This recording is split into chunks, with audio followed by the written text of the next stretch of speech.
I'm going to show you how to make a simple sourdough loaf. So you start with 1/4 cup of the active sourdough starter. So I've got that. And then we're going to get 4 cups of our flour. So I use the organic unbleached flour from Costco. This is what I use to feed my starter. I'll also have some like 7 grain flour that I've used in the past for a loaf.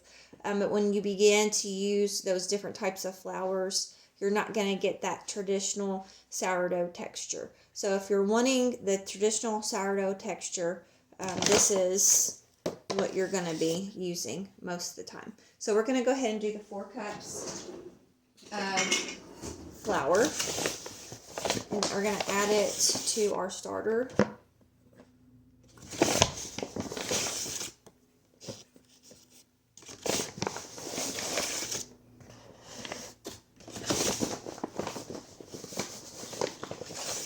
Okay, and then we're going to get 1.5 cups of water. Don't look at my unorganized cabinets. So I'm going to go ahead and get 1.5 cups of water.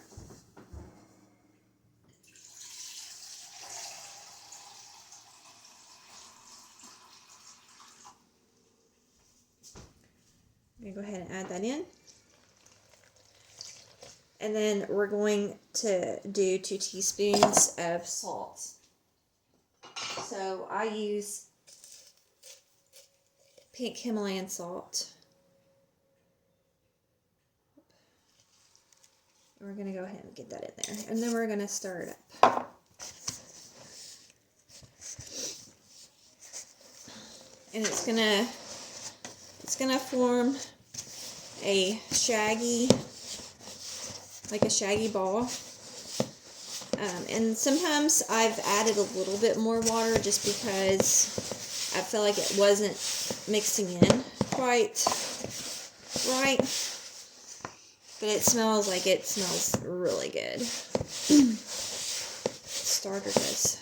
So this is what I have. So I'm going to go ahead and add a little bit more water to this.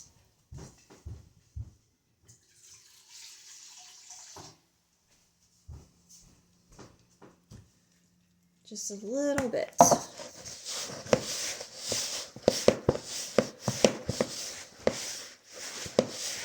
Okay, so this is more of what I'm looking for. So it's creating a ball, and it's pulling away from the sides of my bowl. So I still have some on the bottom, some flour on the bottom that it's not picking up, but that's all right. Okay. So I'm going to go ahead and get the rest of that over there. Okay. So I'm going to cover this, and I'm going to let my dough rest for about an hour, and then I'm going to start my stretch and folds.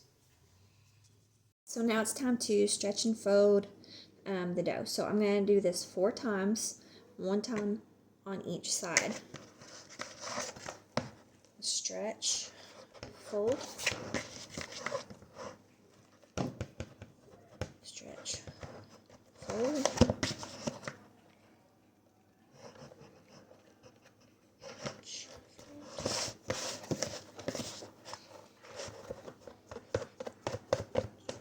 fold. And so now I'm going to cover it, and I'm going to repeat that 2 to 3 times, and then we will let it sit in the bowl covered for the bulk ferment, which will be about 7 to 10. Some people go 12 hours. And so the stretch and fold is just simply to get it to build volume. I've let my dough sit overnight, probably a little bit longer than what I needed to, but that's okay.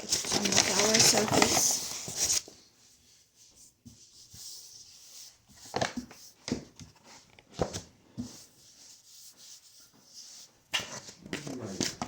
I'm doing my video. I'm going to put this on my floured surface, and I'm going to form the dough by pulling the sides in.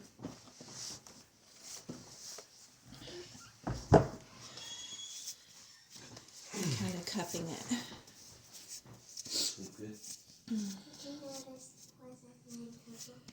And I've got my bowl here with parchment paper. This will make it easier on you when you're transferring your dough to your Dutch oven. So I'm going to set this down here. And I'm going to let it rise for another 1 to 2 hours. My sourdough is now ready to put in the oven. So you're going to want to preheat your oven to 450 degrees. And you're going to set your Dutch oven in there to preheat along with your oven. So here is my sourdough, and I use a bowl with parchment paper. It's just simply easier for me. I don't have any fancy sourdough tools. I don't do any of that.